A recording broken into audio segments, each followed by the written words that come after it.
Bismillah, alhamdulillah, hatta yuwafi ni'mahu wa yukafi mazidah. Allahumma salli wa sallim ala sayyidina Muhammadin al-fatih lima ughliqa wal khatim lima sabaqa nasiril haqqi bil haqqi wal hadi ila siratikal mustaqim wa ala alihi haqqa qadrihi wa miqdarihil azim. Amma ba'du. Rabbi israh li sadri wa yassir li amri wahlul 'uqdatam min lisani yafqahu qawli. Para hadirin jamaah as-shalimun was-shalimat, jamaah salat subuh Masjid Jami' At-Tarbiyah yang dirahmati Allah Subhanahu wa taala.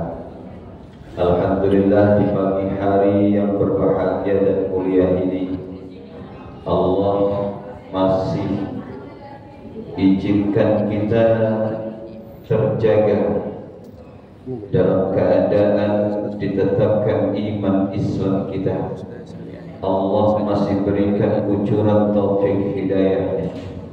Allah masih memberikan segala nikmatnya di pagi hari ini, sehingga Allah menghimpun kita, Allah kumpulkan kita di majlis yang mulia ini, di tempat yang penuh dengan keridhaan Allah. Baik min buyutillah, salah satu rumahnya Allah di alam dunia ini, dengan tujuan haqqul yakin untuk menunaikan dan mendirikan kewajiban kita salat subuh berjamaah. Tentu harapan kita mudah-mudahan ibadah-ibadah kita yang kita kerjakan maupun iktikaf kita, zikir kita, salawat kita, mudah-mudahan semua dicatat oleh Allah sebagai catatan amal soleh kita dan diberikan ganjaran kebaikan pahala oleh Allah Subhanahu wa taala. Amin ya rabbal alamin.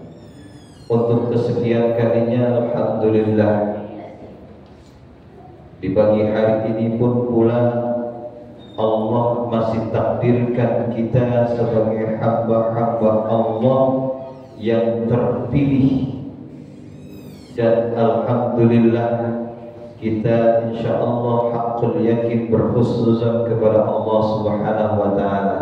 Di pagi hari ini Allah takdirkan kita dijadikan sebagai hamba-hamba Allah yang saleh dan salehah, sehingga Allah himpun kita di tempat ini. Mudah-mudahan apa yang kita kerjakan semua tergolong perbuatan amal soleh kita di sisi Allah Subhanahu wa taala.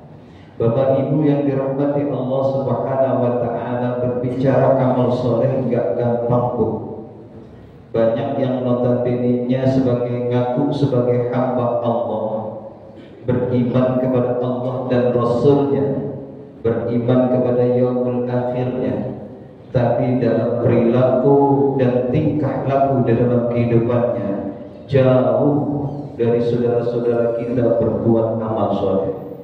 Kita tanpa bersusah payah Allah takdirkan kita, alhamdulillah di pagi hari ini ditakdirkan oleh Allah sebagai hamba-hamba Allah yang soleh dan melakukan amal soleh. Karena kata janji Allah di dalam firman-Nya, innal ladzina amanu wa 'amilus shalihati ulaika hum khairul bariyah. Kata Allah bahwa sesungguhnya orang yang beriman kepada Allah, yang mengakunya beriman kepada Allah dan dia aktualisasikan dalam kehidupannya dengan berbuat amal soleh, melakukan perintah Allah, menjauhi segala larangan Allah, maka Allah golongkan ulaika hum khairul bariyah. Mereka termasuk rombongan, golongan, kelompok hamba-hamba Allah yang baik. Masya Allah. Tentu Allah pun juga tidak murah memberikan ganjaran dan sanjungan, janji-janji yang diberikan oleh Allah kepada hamba-hambanya yang beriman dan beramal soleh. Apa kata Allah di ayat selanjutnya? Jazaohum inda rabbihim jannatun tajri min tahtiha al-anhar khalidina fiha. Surga Allah dijanjikan Siapa yang tidak ingin, karena tujuan kita dalam kehidupan kita di dunia ini menuju kehidupan yang kekal nanti cuma tinggal dua pilihan, mau surga atau mau neraka Allah. Kalau mau surganya Allah, maka beriman kepada Allah dan melakukan apa yang sudah diperintahkan dan jauhi apa yang dilarang. Tapi kalau kita menginginkan nerakanya Allah, tidak cukup tinggalkan perintahnya, lakukan apa yang dilarang oleh Allah. Maka kita sangat bersyukur ayol hadirin rahimakumullah, bukan kita saja hamba Allah yang notabene-nya mungkin bukan jabatan dan kedudukan kita sebagai Rasul dan Nabi Allah. Rasul dan Nabi Allah pun juga selalu berdoa. Di dalam setiap doanya selalu memohon kepada Allah agar mereka dijadikan oleh Allah hamba-hamba yang soleh. Kita mungkin mohon maaf, ya, berdoa sama Allah, mohon kita dijadikan hamba Allah yang soleh. Kadang-kadang kita lupa berdoa dan kita tidak pernah berdoa mungkin. Ya, paling mentok kita doa habis sholat, habis wudu. Waj'alni minas sholihin. Ya, itu tuh di ujung doa sudut kita. Dia kalau pakai doa, kalau enggak, ya kita tak mohon, tapi sama Allah dihimpun kita, dimudahkan, dipilih sama Allah. Nabi dan para Rasul Allah memohon setiap doanya. Apa contohnya yang dipanjatkan oleh doa-doa para Rasul dan Nabinya? Contoh Nabi Sulaiman alaihi salam. Apa yang tidak diberikan oleh Allah ketika itu oleh Nabi Sulaiman? Jabatan dia punya sebagai raja, kekayaan berlimpah, harta masya Allah. Secara ketakwaan Nabi Sulaiman bahkan dia memiliki kerajaan jin. Apa yang tidak diberikan oleh Allah ketika itu kepada Nabi Sulaiman alaihissalam? Apa? Tapi di dalam doanya beliau memohon Allah, waj'alni Allahumma adkhilni birahmatika min ibadika salihin, kata Nabi Sulaiman alaihissalam. Rasul Nabi Sulaiman alaihissalam memohon kepada Allah, wa adkhilni birahmatika, ya Allah, masukkan aku dengan rahmatmu ya Allah, min ibadika salihin, termasuk golongan-golongan hambamu yang salih ya Allah. Nabi, Rasul masih bermohon kepada Allah agar digolongkan menjadi umatnya, menjadi hambanya yang salih. Subhanallah. Dengan rahmatnya memohon Nabi Sulaiman agar digolongkan menjadi hambanya yang salih. Lalu Nabi Isa alaihissalam, apa yang tidak diberikan pula oleh Allah, kenikmatan masya Allah lebih. Tapi di dalam doanya Nabi Isa alaihissalam memohon kepada Allah, tawaffani musliman wa alhiqni bis salihin. Kata Nabi Isa alaihissalam, ya Allah, wafatkan aku, akhirkan kehidupanku di alam dunia ini dalam keadaan memeluk agamamu ya Allah, dalam keadaan masuk keimanan kepadamu ya Allah, digolongkan menjadi orang yang muslim, wa alhiqni, dan masukkan aku pula ya Allah, kata Nabi Isa alaihissalam, bisalihin, bersama orang-orang yang saleh ya Allah. Tuh Nabi Isa. Dan Nabi Ibrahim pun pula juga tidak pernah luput di dalam doanya, Rabbi habli minas salihin, Rabbi habli minas salihin, Rabbi habli minas salihin. Ya Allah, jadikanlah aku ya Allah, ya, sebagai hamba-hambamu yang saleh ya Allah. Itu Nabi dan para Rasul selalu berdoa. Ayo hadirin rahimakumullah, yang menjadi pertanyaan kepada kita, kita bersyukur kepada Allah, dituntun kita, diberikan kucuran taufik hidayah, bisa hadir di pagi hari ini dengan penuh nikmat Allah, dalam keadaan berpuasa, dalam keadaan kita baru saja menikmati nikmatnya Allah yang diberikan kepada kita, bangun dan terjaga dalam keadaan sehat walafiat, bangun dan terjaga tanpa membeli. Kita diberikan oksigen yang gratis. Ketika kita terjaga, alhamdulillah masih bisa menyebutkan kalimat tauhid, kalimat Allah. Maka dusta mana nikmat mana yang kita dustakan ayyuhal hadirun rahimakumullah. Maka pernah Sayyidina Ali bin Abi Thalib karamallahu di dalam kalamnya laula khamsu khisalin fasara nasu kulluhum salihin, kata beliau.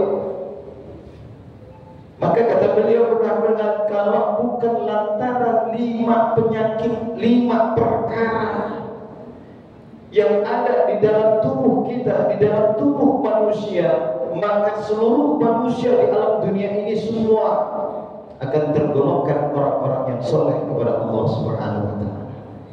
Lantaran 5 makhluk.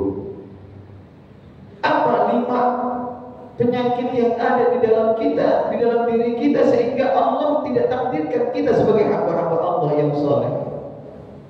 Yang pertama kata beliau al-qana'atu bil jahli. Kita tidak termasukkan digolongkan orang-orang yang soleh lantaran apa? Di dalam kehidupan kita, kita terlalu tenang, terlalu bangga sebagai hamba Allah yang bodoh di dalam kehidupan kita. Kita tidak tahu, tidak pernah mau belajar untuk meningkatkan amaliyah dan kebaikan kita di sisi Allah Subhanahu wa Ta'ala. Padahal Allah berikan begitu banyak nikmat oleh Allah Subhanahu wa Ta'ala untuk diperdalam, dikaji, ya Allah. Bahkan Rasulullah sallallahu alaihi wasallam dalam sebuah sabdanya diwajibkan kepada kita menuntut ilmu. Tuntutlah ilmu dari mulai seorang ibu sampai nanti ke liang lahat. Kita kadang-kadang merasa punya ilmu pengetahuan, merasa cukup, tidak mau belajar, tidak mau menambah ilmu kita. Kalau suruh baca buku, nambah ilmu pengetahuan, Masya Allah, sekarang kita lebih banyakkan kita intip membaca status orang di WhatsApp dan Facebook ketimbang kita ambil buku, kita ambil kitab, kita ambil Al-Quran, menambah wawasan kita, menambah keilmuan kita. Kita merasa kayaknya cukup ilmu kita, padahal masih banyak ilmu yang mungkin belum kita tahu. Bahkan dalam secara hukum syariat aja kadang-kadang kita masalah bab toharoh aja banyak yang kita tidak tahu. Cukup. Inilah lantaran kita tenang dengan kecukupan kita, tidak mau menambah keilmuan kita, sehingga satu hukum dalam hukum syariat kita beribadah kadang-kadang kita tidak tahu, sehingga apa? Ibadah kita ditolak lantaran kita tidak paham ilmunya. Kalau orang yang benar-benar dimasukkan tergolong orang soleh itu makin terus dia berbagi. Karena memang notabene-nya Pak, makin kita banyak belajar, makin kita merasa bodoh. Inilah kita diciptakan oleh Allah makhluk yang lemah. Makin banyak kita baca, Masya Allah, makin kurang keilmuan kita, makin merasa bodoh kita. Maka itu kata Sayyidina Ali, salah satu penyakit yang menyebabkan kita tidak digolongkan termasuk orang-orang yang soleh di mata Allah, lantaran kita terlalu terlena dengan kebodohan kita, tidak menambah keilmuan kita untuk meningkatkan kualitas ibadah kita kepada Allah Subhanahu wa Ta'ala. Ayyuhal hadirun rahimakumullah. Yang kedua kata beliau yang menyebabkan diri kita tidak digolongkan termasuk orang-orang yang soleh di sisi Allah Subhanahu wa Ta'ala lantaran apa? Hikmatud dunya, terlalu ambisi dengan kehidupan dunia. Mohon maaf, mungkin tanpa kita sadari ada yang beralasan, dah kita kan hidup di dunia Pak Ustaz, gak mungkin lepas dengan kehidupan dunia. Betul Pak, tidak ada yang menyalahkan, tapi yang menjadi pertanyaan, apakah tugas kita di alam dunia ini hanya berbenturan dengan urusan dunia saja? Akhirat kita lalaikan. Di satu sisi Allah memerintahkan untuk mengerjakan kewajiban kita kepada Allah Subhanahu wa Ta'ala agar apa? Kita punya tabungan investasi di akhirat kelak. Silakan kita beraktivitas untuk keperluan dunia kita, tapi jangan pula kita melupakan investasi kita untuk akhirat. hampir 24 jam, mungkin 20 jam lah paling tidak. Dalam sehari semalam kita hanya terus berambisi urusan dunia. Kita lupa ada urusan akhirat yang notabene-nya nanti untuk bekal kita di akhirat yang kehidupan yang kekal nanti. Ini kita lupa, ayul hadirun rahimakumullah. Kita terlalu ambisi dengan urusan dunia, bahkan mohon maaf untuk memuaskan kita urusan dunia sehingga kita tidak pernah memperhatikan mana yang halal, mana yang haram, mana yang dilarang oleh Allah, mana yang diperintahkan oleh Allah, mana yang dibolehkan oleh Rasulullah, mana yang tidak boleh oleh Rasulullah SAW dalam kehidupan dunia kita. Yang penting saya kaya, yang penting saya kenyang, yang penting saya punya, yang lain bodoh amat. Itulah karena apa? Di dalam pola pemikiran kita hanya dunia, dunia, dunia, dan dunia. Ayyuhal hadirun rahimakumullah. Sedikit saya bercerita, inilah kenapa pentingnya kita di dalam kehidupan dunia ini mencari nafkah untuk kebutuhan kita dan keluarga kita. Dibutuhkan harta-harta yang halal kita nafkahkan dalam kehidupan kita. Saya punya cerita. Saya punya kakek dulu sebagai santrinya Syekh Hamid Pasuruan. Beliau menjadi santri beliau hampir 15 tahun di daerah Pasuruan. Suatu ketika Syekh Hamid Pasuruan, Abdul Hamid Pasuruan, Allahumma yarham, kedatangan tamu yang notabene tamu tersebut adalah pemain judi. Dengan tujuan datang ke Tuan Guru ingin minta jimat. Jimat yang kalau dia main judi selalu menang, tidak pernah kalah. Singkat cerita, pertemuan tersebut dan permohonan seseorang yang bertemu dengan Tuan Guru dikabulkan. Tapi dengan syarat, kata Tuan Guru, baik Bapak, saya izinkan, tapi saya punya syarat kepanjenengan. Selama Anda bermain judi 1 minggu ke depan, apapun hasilnya, kemenangan apapun itu, maka jangan kau gunakan uang tersebut untuk kau nafkahi keluarga kamu dan anak-anakmu di rumah. Baik Tuan Guru, kumpulkan dalam satu wadah, bawa kembali seminggu yang akan datang ke tempat ini. Baik Guru, mohon izin balik kanan saya pulang, mohon doanya. Ya silakan. Singkat cerita, dalam perjalanan seminggu tersebut nih, orang yang main judi ternyata menang terus. Dikumpul-kumpul 1 minggu tersebut, dari hasil judi uang tersebut terkumpul sebanyak 1 karung.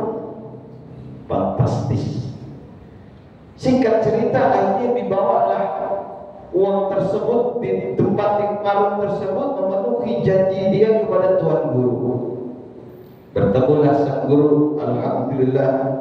Assalamualaikum Tuan Guru. Ya, waalaikumsalam. Oh Bapak silakan. Tuan Guru, mohon izin saya datang kembali memenuhi janji saya. Alhamdulillah, masya Allah. Main judi aja masih alhamdulillah. Ya, main judi aja yang kira notabene-nya kita tahu itu haram masih bisa alhamdulillah. Bagaimana kita kalau nikmat Allah yang begitu nyata, nikmat-nikmat yang hak kepada kita, masa kita tidak mampu mengucapkan alhamdulillah? Singkat cerita, Tuan Guru, saya memenuhi janji saya. Baik, dipanggillah ya salah satu santrinya. Kebetulan salah satu santri yang dipanggil itu adalah salah satu kakek saya di dalam tersebut. Dipanggillah, hai Cung, kemari, ambilkan wadah yang besar, kau isikan air, kalian isikan air, lalu bawa kemari. Baik Tuan Guru, diambillah wadah tersebut berisi air. Ayyuhal hadirun rahimakumullah. Ketika itu pula Tuan Guru memerintahkan, Bapak silakan buka karung yang Bapak bawa, lalu tuangkan isi yang ada di dalam karung tersebut ke wadah ini. Baik Tuan Guru, tanpa basa-basi, tanpa mengelak akan permintaan Tuan Guru, dituanglah uang tersebut dengan izin Allah, akhirnya bapak tersebut dibuka mata batinnya oleh Allah Subhanahu wa Ta'ala. Ternyata ayyuhal hadirun, yang begitu mengejutkan adalah ketika uang tersebut, isi yang di dalam karung tersebut dituangkan di dalam wadah yang besar berisi air, ternyata bukan uang. Ayyuhal hadirun rahimakumullah, dirubah oleh Allah pandangan bapak tersebut. Ternyata ayyuhal hadirun, yang mengejutkan, ternyata uang yang tadi secara zahirnya kelihatan uang, Allah rubah bentuknya menjadi darah dan nanah ketika itu. Ketika itu bapak itu tersungkur, ya Allah, apa yang terjadi ini Tuan Guru? Langsung Tuan Guru menyatakan, Bapak, apakah engkau tega memberikan nafkah kepada anak istri Bapak di rumah dengan benda-benda yang seperti ini, dengan bentuk yang seperti ini? Ketika itu pula bapak tersebut tersungkur menangis memohon ampunan kepada Allah Subhanahu wa Ta'ala. Yang notabene ini dia sadari, ya Allah, ternyata gelapnya mata saya terhadap dunia ini, sehingga hanya tidak membutakan mata saya, mana yang baik, mana yang tidak baik. Yang penting saya punya, yang penting saya kaya, yang penting saya bisa mencapai kehidupan dunia saya dengan gelap. Tapi tidak saya memperhatikan mana yang baik, mana yang halal dan yang haram. Inilah cerita singkat dari tentang himmatud dunia. Ayyuhal hadirun rahimakumullah. Ayyuhal hadirun rahimakumullah. Yang ketiga, kata Sayyidina Ali bin Abi Thalib karamallahu, yang menyebabkan diri kita tidak digolongkan orang-orang yang soleh di sisi Allah Subhanahu wa Ta'ala lantaran apa? Sukhun bil fadli, medit, pelit,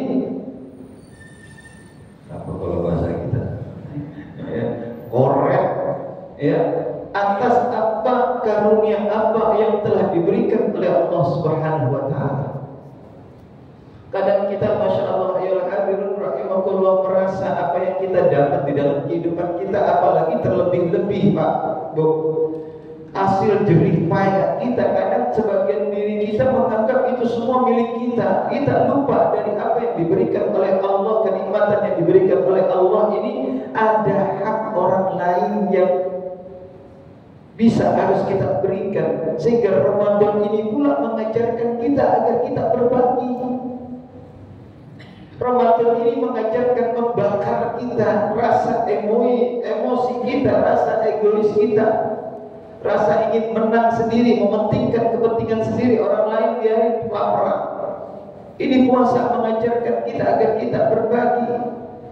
Andai kata ada hati kita tidak ingin berbagi, itulah kita di dalam kehidupan kita tidak pernah digolongkan oleh Allah, oleh orang-orang yang saleh. Ayyuhal hadirun rahimakumullah.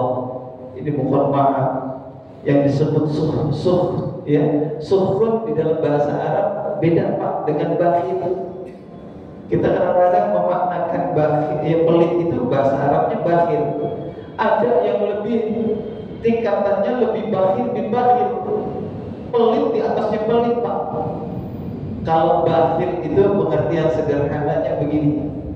Kita mendapatkan nikmat Allah, tapi orang lain tidak boleh menikmati. Itu namanya bakhil. Tapi kalau sukhun adalah kita diberikan nikmat oleh Allah, orang lain nggak boleh, kita pun sendiri nggak boleh terlalu banyak menikmatinya. Contohnya begini, ya, saya ngajak Pak Anam, ya, Pak Anam nanti buka bersama, traktirin saya dong. Ya Ustaz, giliran ya sampai di toko atau rumah makan, ya dia sengaja, ya dia nggak mau bayarin, biarin Pak Anam yang bayarin. Nah itu sukhun tuh, ya pelitnya pelit. Ya kalau masih pelit bakhil, bayar sendiri-sendiri. Ya kita punya kelebihan, ada orang nggak mau kita keluarkan agar orang lain itu nikmati, dan kita pun juga nggak mau mengeluarkan dari harta kita. Itu pelitnya pelit. Ya, padahal kita lupa ayol hadirun rahimakumullah, semua yang kita nikmati saat ini ya adalah semua pemberian dari Allah Subhanahu wa taala. Ya, kecil dan besar, besarnya, banyak dan sedikitnya, ini semua biidznillah, dengan lantaran datangnya dari Allah Subhanahu wa taala. Kalau kita beranggapan apa yang kami dapat ini adalah hasil jerih payah kita, ini kebanyakan kita lupa. Ya, enak aja saya dikaya lantaran jerih payah saya, lantaran kerja keras saya bisa pintar, saya punya jabatan ini karena apa? Kecerdasan saya di dalam pendidikan, saya bisa S1, S2, S3 dan terusnya lantaran kecerdasan saya dapat biswa ini lantaran kepintaran saya. Lupa kita ayyuhal hadirun rahimakumullah, padahal itu semua di dalam kehidupan kita ada campur tangan Allah, ada kuasa Allah. Kita kadang-kadang lupa semua itu adalah Allah. Wa tudillu man tasha wa tu'izzu man tasha bi yadikal khair innaka 'ala kulli syai'in qadir, kata Allah. Kita mungkin alhamdulillah sekarang sedang berlimpah harta diberikan oleh Allah, ini lantaran Allah, jangan kau lupakan. Kita diberikan kecerdasan otak kita untuk berpikir, itu juga lantaran Allah. Kalau Allah tidak izinkan itu semua, sekarang kita diberikan oleh Allah, lalu kita lupa siapa yang memberikan, suatu saat sama Allah diambil kenikmatan tersebut, baru kita sadar, ya Allah, iya. Ini kita akhirnya banyak di dalam diri kita, di dalam hati kita penyakit ijabun nafsi, terlalu ujub dengan diri kita sendiri. Kita lupa semua ini ada kuasa Allah. Kalau kita sadari, maka kita tidak pernah akan tidak bersyukur atas nikmatnya Allah Subhanahu wa taala. Ayyuhal hadirun rahimakumullah. Lalu yang keempat, kata Sayyidina Ali bin Abi Thalib karamallahu, yang menyebabkan kita tidak digolongkan menjadi orang-orang yang saleh, yaitu adalah apa? Ijab ar-riya bil amal. Riya, ingin disanjung kita kalau kita beramal, padahal kita diperintahkan oleh Allah, berbuatlah kita, beribadahlah kita, hakul yakin karena Allah Subhanahu wa taala. Dan puasa ini pula mengajarkan kepada kita, ibadah ini tidak bisa kita pura-pura. Ya, mungkin ibadah syariat yang lainnya mungkin bisa kita pura-pura. Sholat pura-pura agar dinilai kita orang yang ahli ibadah. Ya, bersedekah kita pura-pura sebagai mungkin bisa disebut pengen menjadi kita dermawan dan lain sebagainya. Tapi kalau puasa nggak bisa, Pak. Ibadah ini khusus Allah yang tahu, mengajarkan kita kejujuran, mengajarkan kita kedisiplinan. Puasa di bulan suci Ramadan ini tidak bisa, Pak, kita untuk riak-riakan ibadah puasa. Kita pengen dianggap ibadah puasa kita khusyuk, kita pura-pura lemos banget seharian. Gak bisa ibadah puasa. Kita berpura-pura di mata manusia yang lainnya untuk menunjukkan ibadah puasa kita paling baik dan paling bagus di mata manusia. Maka ketika ada sedikit di dalam hati kita ada rasa ingin disanjung, ada rasa ingin dipuji di antara sesama makhluknya dalam berbuat, disitulah kita tidak digolongkan oleh Allah termasuk orang-orang yang soleh di sisi Allah Subhanahu wa taala. Di situ Allah menjelaskan di dalam surah, dalam firman-Nya, "Wa ma umiru illa liya'budullaha mukhlishina lahud-din hunafa." Allah perintahkan kepada kita agar kita beramal mukhlishina, agar kita ikhlas. Semua kita berbuat, aku yakin semua hanya ingin mendapatkan ridhonya Allah Subhanahu wa taala. Maka di dalam pesan Sayyidina Ali bin Abi Thalib radhiyallahu ini, agar kita jauhi sifat riya dalam bentuk apapun. Ayo hadirin rahimakumullah, yang terakhir di dalam pertemuan yang bahagia ini di pagi hari ini, yang menyebabkan diri kita tidak termasuk golongan orang yang soleh di sisi Allah Subhanahu wa taala apa? Ijabu birra'i. Kita terlalu bangga dengan apa yang kita berikan pendapat. Kita kadang-kadang tidak mau menerima pendapat orang lain. Kadang-kadang kita tidak mau menseleksi atau menerima sedikit pun apa usulan dari orang lain. Menganggap kita ini kalau sudah berbicara, kalau sudah memberikan pendapat paling benar, maka kalau ada sekecil pun sifat tersebut di dalam diri kita, ijabu birra'i, ujub terhadap pendapat kita, yang lain tidak benar pendapatnya, yang benar adalah pendapat saya. Disitulah Allah akan golongkan kita sebagai makhluk-makhluknya yang tidak saleh. Na'udzubillah min dzalik. Maka di dalam kesempatan yang amat singkat ini, dan insyaallah kita berada di penghujung akhir Ramadan, kita memohon terus kepada Allah Subhanahu wa taala, ya Allah, jadikanlah kami ya Allah hamba-hamba-Mu yang saleh ya Allah. Ya Allah, jadikanlah kami ya Allah setiap langkah kami, setiap amal kami ya Allah, Kau berikan kemudahan kami untuk mengerjakan dan menunaikannya ya Allah. Ya Allah, aku yakin ya Allah, kami adalah makhluk yang dhaif ya Allah. Kami sadar ya Allah, dengan puasa ini menunjukkan bahwa Engkau adalah yang maha kuasa, Engkau adalah yang maha agung, Engkau adalah Raja di Raja. Ketika kami ya Allah, Kau perintahkan untuk berpuasa dalam satu hari saja ya Allah, kami menahan tidak makan dan tidak minum dari mulai subuh berlangsung, bahkan nanti menjelang berbuka, yaitu di waktu maghrib ya Allah. Kami sadar ya Allah, tidak makan kami, tidak minum kami beberapa jam di dalam sehari tersebut ya Allah. Tubuh kami lemas ya Allah, tubuh kami tidak berdaya ya Allah. Ini menunjukkan bahwa puasa mengajarkan ya Allah kepada kami ya Allah betapa lemahnya kami sebagai makhluk-Mu ya Allah. Apa yang kami sombongkan ya Allah? Apakah jabatan kami yang kami miliki ya Allah? Apakah banyaknya harta yang kami punya ya Allah? Apakah ketampanan dan kecantikan yang akan kami banggakan nanti untuk bertemu denganmu ya Allah? Ya Allah, jadikanlah ya Allah perjumpaan kami di bulan Ramadan tahun ini ya Allah, yang Kau jadikan perjumpaan yang terakhir ya Allah. Kami punya harapan ya Allah, mudah-mudahan Ramadan bisa kembali kepada kami ya Allah. Kami dalam keadaan sehat walafiat, dan lindungilah kami ya Allah. Jangan sampai di tahun depan bahkan Ramadan tidak menemui kami, malah justru malaikat maut menemui kami dan menjemput kami ya Allah.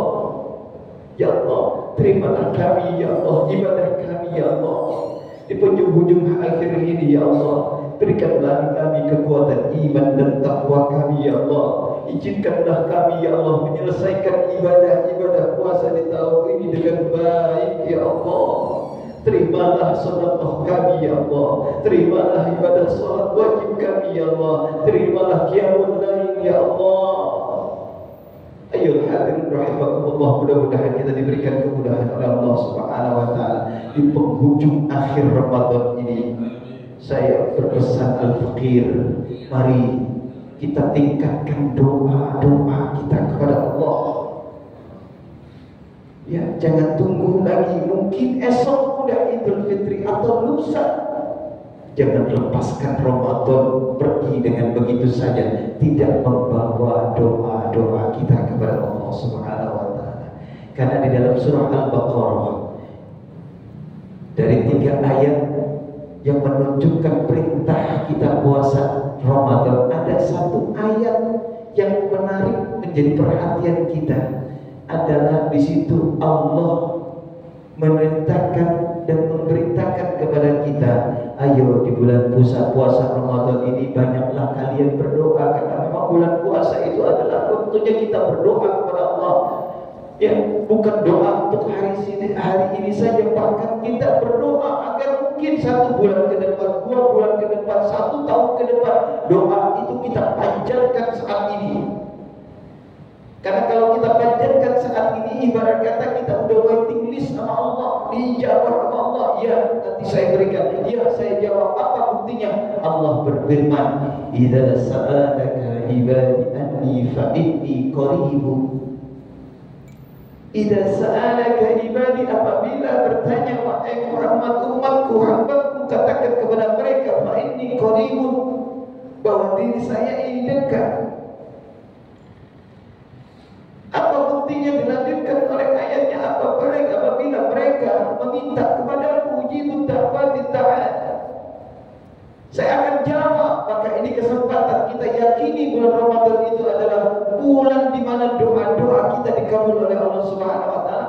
Maka kita minta doa sebanyak-banyaknya di bulan suci Ramadan ini, bahkan di ujung-ujung akhir di Ramadan ini kita terus minta kepada Allah. Mudah-mudahan yang mungkin hajat kita di saat ini atau di tahun sebelumnya belum dikabul oleh Allah Subhanahu wa taala, lantaran sabab kemuliaan Ramadan, lantaran sabab keagungan bulan suci Ramadan, doa-doa kita dijawab oleh Allah Subhanahu wa taala. Amin ya rabbal alamin. Bismillahirrahmanirrahim. A'udzu billahi minasyaitonir rajim. Bismillahirrahmanirrahim. Alhamdulillahi rabbil alamin, arrahmanirrahim, maliki yaumiddin, iyyaka na'budu wa iyyaka nasta'in, shiratal mustaqim, shiratal ladzina an'amta 'alaihim ghairil maghdubi 'alaihim waladdallin. Amin. Ya arhamar rahimin irhamna, ya arhamar rahimin irhamna birahmatikal wasi'ah. Allahumma bihaqqil Fatihah wa bi syafa'atil Fatihah wa bi karamatil Fatihah wa bil mu'izzatil Fatihah, ya farijal ham, ya kashifal gham, ya man li 'abdi yaghfir wa yarham, ya dafi'al bala ya Allah, ya dafi'al bala ya Rahman, ya dafi'al bala ya Rahim.